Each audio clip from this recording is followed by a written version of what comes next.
Hey guys, welcome back. So this morning's quick little job.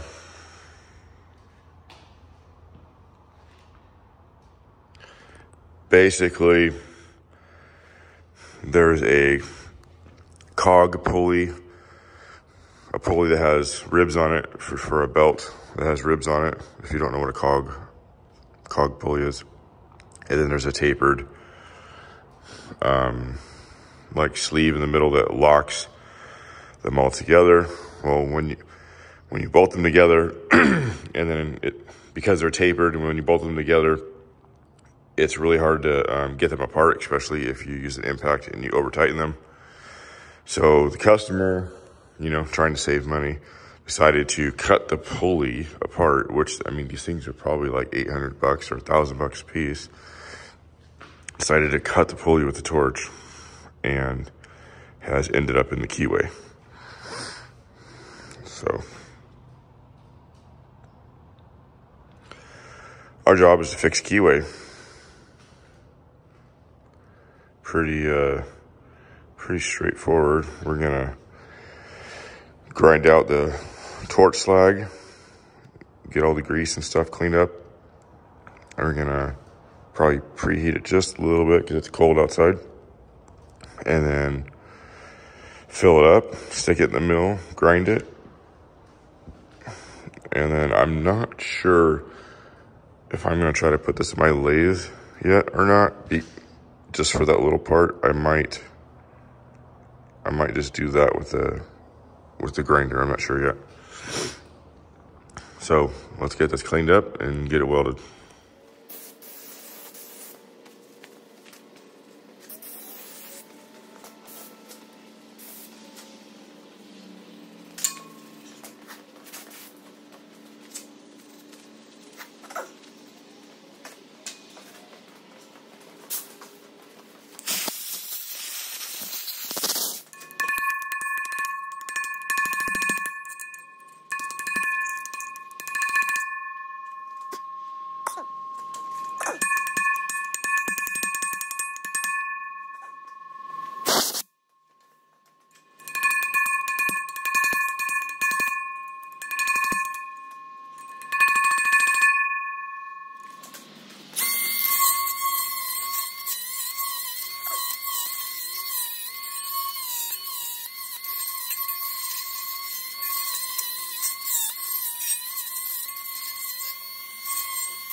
All right, we got that cleaned up pretty good.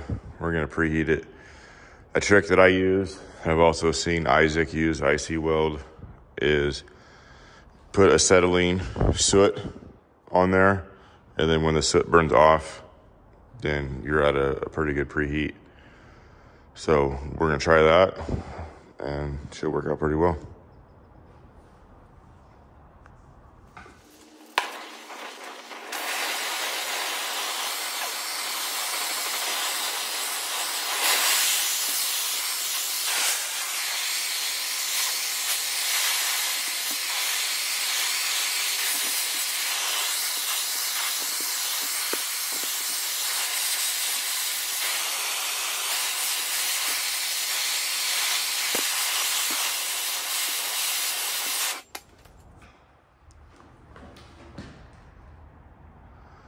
All right, we're gonna weld this out now. We're gonna use the Art Captain MiG 200 ER70 S6 wire, 75/25 gas.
All right, well, now that we got it all welded up, we got to figure out how to kind of get it set up in the mill over there.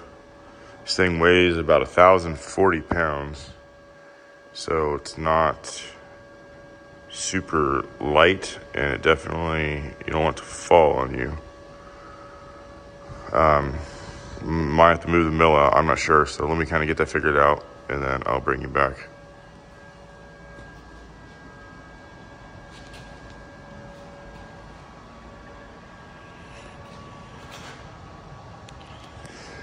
It's not supposed to look pretty or even, just trying to fill in all the low spots.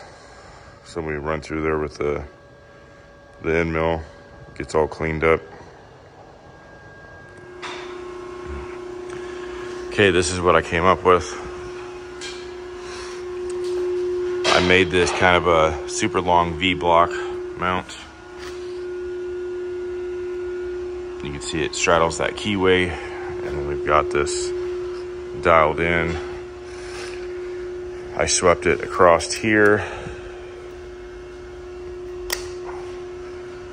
This has a lot of sanding marks on it, and it's got some ridges, so that's definitely not a very true face, but it's pretty close. So we've got it pretty close, and then we're just gonna kind of run that down. This is a 3/4 end mill. This is about 7/8. It's a hair under 7/8. So we're gonna go down the center and then just kind of work our way out on each end until we reach our target size.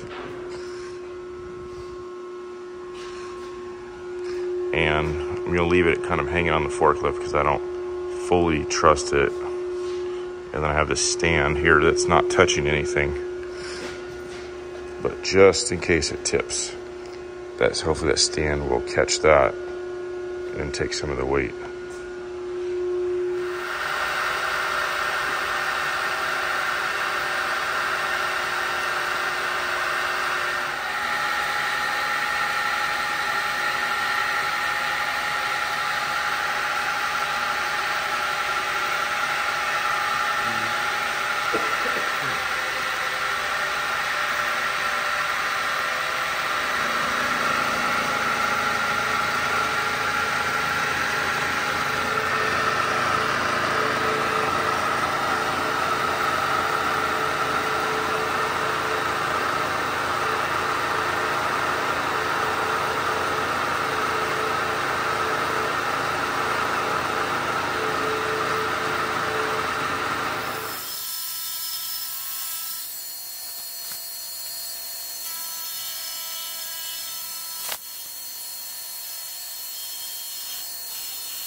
All right, looks like we accomplished what we wanted here. I think if it stays in there by itself, it's pretty good. All right, now we're gonna come up with a plan to take care of this.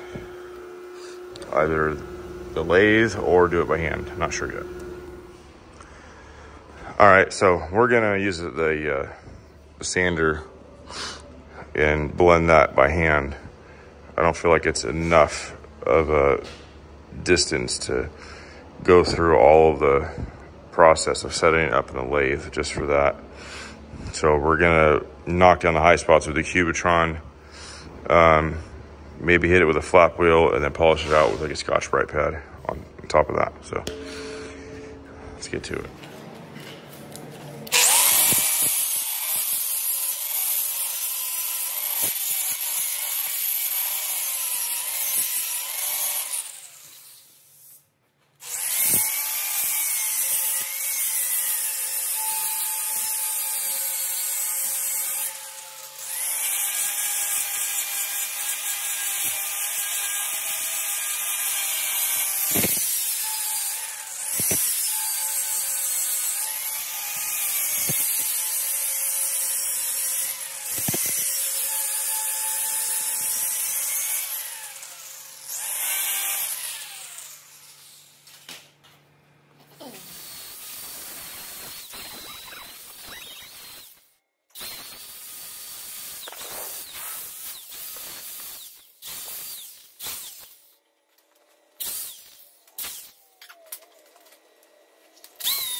Well, that looks good to me.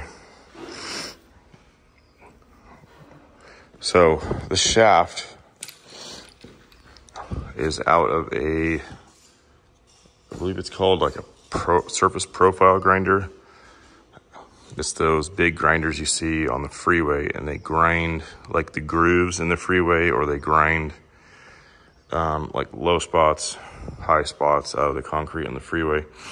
This is what it's used for. And they stack up a whole bunch of diamond disc right here. It looks kind of like a diamond wheel on your chop saw for concrete. And you stack all those up right here.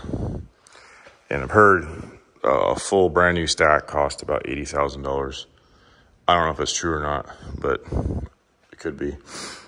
So, I mean, they burn through these things pretty quick. This one's probably been in and out of the machine, 20 times. And every time you take it out, you have to take these bearings off to restack them and everything. And it's a real kind of a long process. So this is probably not true. As far as if I was to grab this in the lathe, I don't think it would spin true. So that's why the main reason that we use the grinder to blend that. All right, well, that's it for this video.